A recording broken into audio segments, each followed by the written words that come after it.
할아버지 고 양춘식 목사, 아버지 고 양용주 목사, 작은아버지 양치호 목사의 뒤를 따라 3대째 목회를 이어가는 양진호 목사입니다. 최근에 아주 재밌는 일이 있어요. 미국 선거 방식도 이해가 안 가지만 아주 그냥 대놓고 테슬라 회장이 트럼프 후보를 그냥 공개적으로 1,800억이라는 어마어마한 돈을 후원해 주면서 그냥 아예 대놓고 후원하고 대놓고 지지하고 대놓고 자기가 정부 요직에 또 들어갈 준비를 하고 있어요. 참 우리나라 정서가 다르다. 우리나라는 벌써 그러면 어떻게 돼요? 정경유착 이래가지고 쇠고랑 새 쇠고랑. 어? 근데 이게 이제 서로 간에 문화적인 어떤 차이가 있는 것인데, 그러니까 뒷거래를 하는 너무나 그래서 상대방을 죽이기 위해서 뒷거래의 문화가 있는 곳은 그게 단속 대상이 되는데, 그냥 앞에서 해버리면요 그게 죄가 되지 않는 거예요. 제가 깜짝 놀랐던 게 뭐냐면 특히 미국 유학 쪽 갔다 온 사람들 얘기를 들어보면 아이비리그 대학에서 대놓고 어 학교에 굉장히 큰 기여를 한 부자 그들이 이 엄청난 기여를 하잖아요. 기부를 한다든가 그러면은 그 자녀가 그냥 입학하는 그런 사례가 있더라고요. 나 그래서 그 그러니까 이 문화적으로 우리가 이해를 할 수가 없는 거예요. 우리 같은 경우는 그렇게 되면 어떻게 돼요? 금수저만 우대한다고 해서 난리가 나죠. 그러니까 이게 저들의 사고와 우리의 사고는 달라. 그래서 어 기독교인들이 자기 땅에 사는 자기 민족에 대한 민족적인 어떤 그런 이 토착화의 그런 노력도 있어야 되는 거예요. 자기 민족은 민족이고 나는 미국 문화를 갖고 살아봐. 그 도저히 적용이 안 된다니까요. 적응이 안 돼. 그런 것처럼 그런데 우리 하나님의 나라 백성들이 우상 숭배와 주술사와 점쟁이들 같은 그 문화에 우리가 적응을 하겠냐고. 그런데 하나님께서 지금으로부터 3,500년 전, 그러니까 기원전 1,500년 경에 어 이스라엘 백성들을 애굽 땅에서 구원을 해 내주셔서 가나안 땅에 정착하게 했잖아요.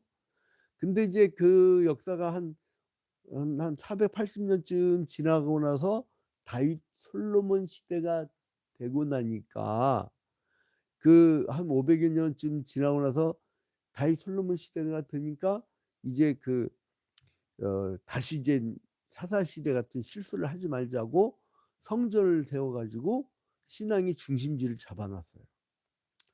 근데 이 이스라엘 백성들이 북이스라엘은 아주 지질하게 말을 안 듣는 거야. 자기들 마음대로 성전의 장소도 바꿔버리고요. 그리고 절기 날짜도 바꿔버리고, 그리고 북이스라엘은 누가 없어요? 제사장이 없네. 그러니까 이 사람들이 어떤 짓을 하냐면 아무나 제사장을 세우는 거야. 아무나. 그런 실수를 하게 됩니다. 근데 북이스라엘은 하나님의 저주를 받았고 왕의 절반이요 쿠데타로 죽어요. 쿠데타로.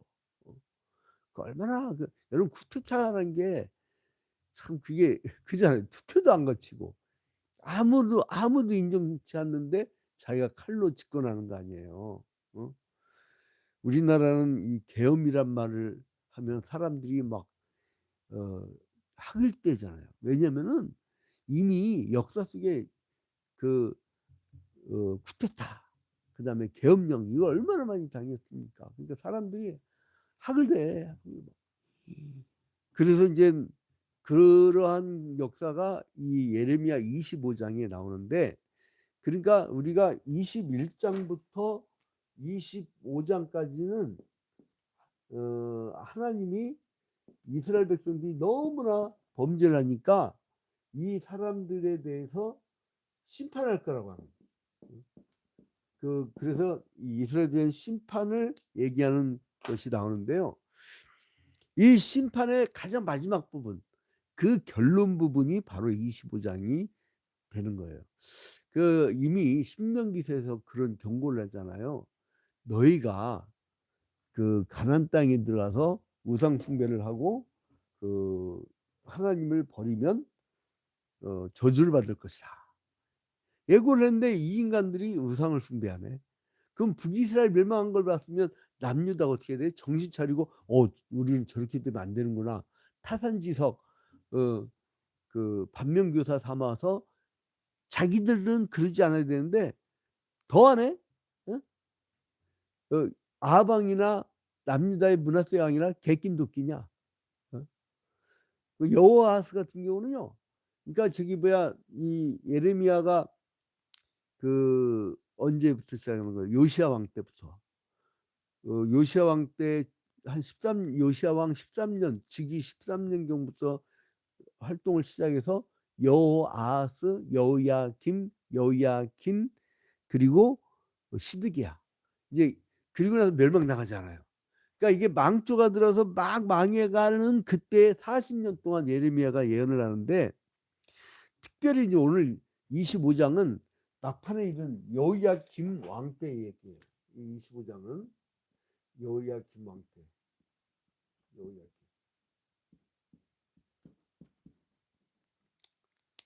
자, 우리가 여기 이제 1절 봅시다. 1절. 자, 봐봐요. 예레미야 25장 1절. 유다의 왕 요시야의 아들 여호야김 넷째 해. 그럼 뭐예요? 여호야김 왕 때 몇 번째 해? 넷째 해. 곧 바벨론의 왕 느부갓네살 원년에. 그러니까 느부갓네살이 즉위한 지 딱 첫 해야, 첫 해. 그러면 여호야긴 왕은 4년이 접어들 때 이렇게 나오죠. 그 다음에 유다의 모든 백성에 관한 말씀이 예레미야에게 임하니라. 자, 이방 종교와 기독교에 큰 차이가 있어요. 뭐냐면 이방 종교는요, 자기들이 만들어. 어? 여기에서 이제 하나님께서 이 사람들에게 뭐라 하면 니들 우상 숭배에서 특징을 얘기해줘요. 6절 봐봐요. 6절. 너희는 다른 신을 따라다니며 섬기거나 경배하지 말며 너희 손으로 만든 것으로서 그 우상을 지들이 만든 거야. 그러니까 이방 종교를 보면요, 신을 불러 막 푸닥거리 하고 작두에 올라타고 막, 그리고 막 발동을 걸어. 그런데 기독교의 특징이 뭐냐면 하나님의 말씀을 하셔. 그러니까요, 내가 원하는 것을 들으려고 하는 게 아니라 하나님이 원하는 걸 듣는 거예요. 그래서 사사기서에서 그들이 심정 통치가 끝나버리는, 그리고 왕정으로 접어드는 그러한 시대의 흐름을 보면은요, 각기 제 소견대로 행했다고 그래요. 그리고 자기 귀에 좋은 대로 했다는 거죠. 근데 이제 이 사람들이 말을 안 들으니까 어떻게 보면 결국은 너희들은 70년 동안 포로 생활할 것이다. 70년 동안. 괜히 범죄해가지고 이때 이제 70년 동안 포로 생활할 것이다. 이걸 예언하는 거예요. 몇 년? 70년 동안. 바벨론 포로 끌려갈 것이다. 그래서 이제 이게 세 부분으로 나뉘어지는데 25장은 1절부터 14절에 보면은요, 70년 동안 바벨론 포로가 될 것이고, 그리고 또 그러니까 바벨론이 남유다를 멸망시키지만 바벨론이 너무 악하게 남유다를 멸망시키기 때문에 악한 도구를 썼지만 나중에는 그 악한 도구도 멸망시킬 거다 이거예요. 그게 1절부터 14절이에요. 25장에 1절부터 14절까지의 내용이 바로 뭐냐면 포로로 끌려갈 것이고, 그리고 포로로 끌고 간 바벨론도 멸망시킬 것이다. 바벨론도 멸망.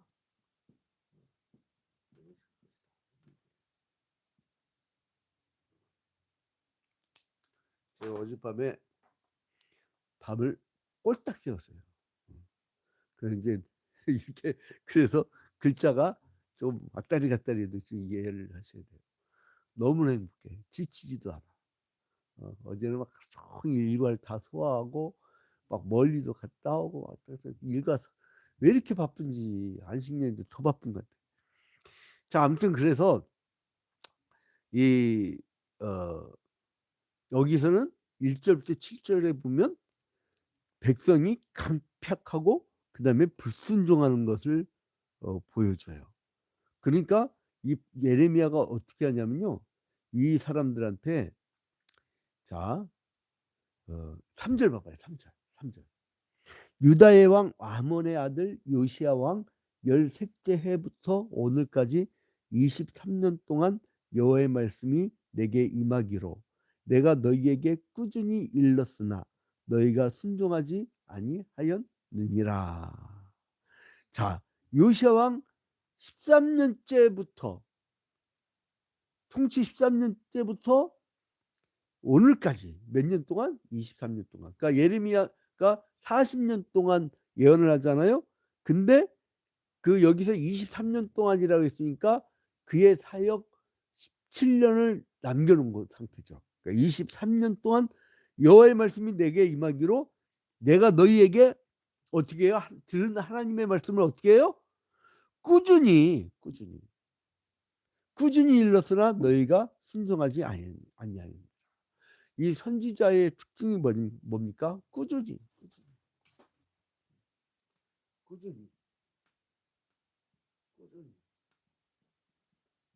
요 구절을 잊지 마세요.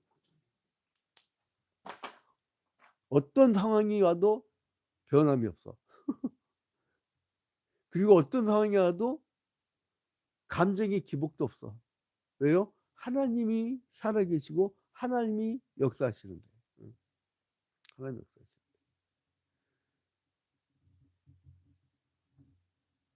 내가 어제 그 경락자, 어떤 큰 건물의 경락자하고 대화를 하는데요.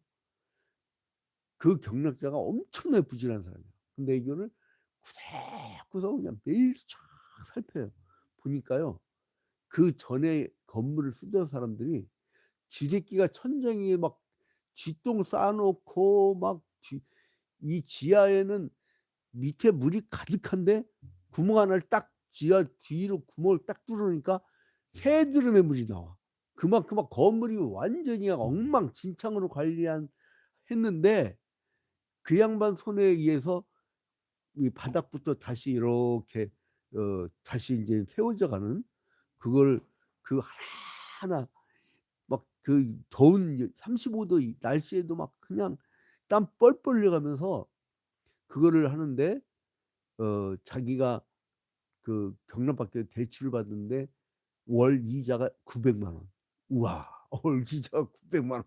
아주 고통스럽다고 하더라고요. 근데 그 사람이 경락을 받았기 때문에 그 건물이 기초부터 다시 제대로 세워지라는 거야. 야, 그러니까 뭐예요? 제가 이런 말을 했어요. 하나님이 이 건물을 당신 아니었으면 큰일 날 뻔한 상태. 응? 막 자료도 물이 들이쳐갖고 썩어가는 것도 모르는 상태인데 처음부터 막 기초부터 싹 긁어나가니까 이거는 뭐 완전히 건물을 다시 해야 되는 거예요. 밑에서부터. 아니 막 허술해갖고 그냥 난리면 난리. 그러니까 그래서 임자가 따로 있습니다. 이렇게 해서 임자가 따로 있습니다. 당신이야말로 진짜 임자입니다. 자, 이게 뭐냐면 여러분, 이 사람이 어떤 일을 추진할 때 꾸준히 이게 관찰을 하고 꾸준히 하면요, 이게 안 되는 게 없더만. 그런데 안 되는 게 있어. 인간의 마음이야. 간곡하게 회개를 외치는데 들어먹질 않아. 어? 그래서 이제 결국 어떻게 되느냐? 이게 이제 그 아까 14절까지 말씀에 의하면 바벨론 포로로 끌려갈 것이다. 그런데 그다음에 이제 중반부로 보면 바벨론만 멸망시키는 게 아니라 열방도 다 멸망시켜 버릴 거야 이거예요. 이게 15절부터 29절. 15절부터 29절에 보면 열방도 멸망시킬 것이다. 열방 모든 민족들 다 멸망. 그리고 이제 30절부터 38절까지는 그 하나님이 온 인류를 향해서 전 우주적 심판을 얘기하고 말씀하고 있어요. 전 우주적인. 그러니까 이거는 30절부터 38절까지. 30절부터 38절까지는 전 우주적 심판. 여러분 여기서 우리가 뭘 할 수 있느냐? 점차 심판이 확대되죠. 바벨론으로부터, 그러니까 남유다로부터 바벨론으로, 바벨론에서 열방으로, 그 전 우주까지. 그래서요, 파괴는 제2의 창조입니다. 우리가 죽는 거 있죠? 우리의 육신이 그동안 죄진 거, 이걸 갖고 어떻게 더 살아가냐고. 하나님이 죽어지게 하는 프로그램은요, 이게 이제 생로병사, 어? 그 희노애락, 그 오해욕인가, 그 이렇게 되는 이 사람의 이 그 사단 칠정의 어떤 이런 관계들이, 이게 프로그램이 진짜 기가 막힌 거예요. 이거 죽어야 돼. 이거 맨날 죄덩어리. 이거 갖고는 어떻게 영생을 합니까? 아담의 범죄로 말미암아 온 인류가 다 범죄를 했기 때문에 이건 파괴돼야 돼. 그래서 이건 파괴되어지고, 그리고 하나님의 말씀에 의해서 새롭게 창조된 인간들만 갈 수 있는. 그러니까 에레미야서에서 끊임없이 얘기하는 게 23년 동안 꾸준히 예언을 해줬구만. 이 사람들은 걔는 돌이키질 않아. 그러니까 우리는 지금도 사람들한테 생명의 길을 알려주잖아요. 근데 돌이키지 않아. 그래도 어떻게 돼요? 꾸준히 에레미야처럼 꾸준히 막 한 1년에 해먹고선 아유 나는 구역장 못하겠어요. 에레미야는 지금 23년째 꾸준히라고 했어요. 그리고 또 여기서 17년을 더해. 그래갖고 40년을 꾸준히. 저희 아버님 멋진 말씀하셨어요. 목회를, 그러니까 제가 처음에 개척 목회할 때 할아버지처럼 목회했어. 쓰러질 뻔했어요. 어떻게 보면 새벽 5시부터 저녁 10시까지 딱 집에 나오면 집에 안 들어가요. 아침밥, 점심밥도 전도 다니면서 예수 안 믿는 사람들한테 얻어먹고 다녔어요. 그리고 동네를 계속 돌니까 3개월에 50명씩 부으면 되더라고요. 근데 이제 그런 것을 다시 내 마지막 목회 한번 해보겠다고 요즘에 결심을 하고 이제 모든 걸 딱 이제 이 기초를 깔아놓고 있는데, 이제 안식년 딱 끝나면 이제 폭발적으로 이제 그렇게 하려고 지금 마음 준비를 하고 있습니다. 체력도 준비하고. 근데 아무튼 그래서 결론은 뭐냐면, 듣지 않는 사람이라도 꾸준히 에레미야처럼 꾸준히 복음을 증거하고, 자녀들한테 꾸준히 증거하고, 안 들어먹어? 안 들어도 꾸준히 하세요. 꾸준히. 언젠가는 됩니다. 꾸준히 하는 사람 때문에 변화가 일어납니다. 꾸준히. 오늘도 꾸준히 예수 그리스도의 복음의 길을 가는 여러분이 되시기를 주님의 이름으로 축원드립니다. 주기도문을 마칩니다. 하늘에 계신 우리 아버지여,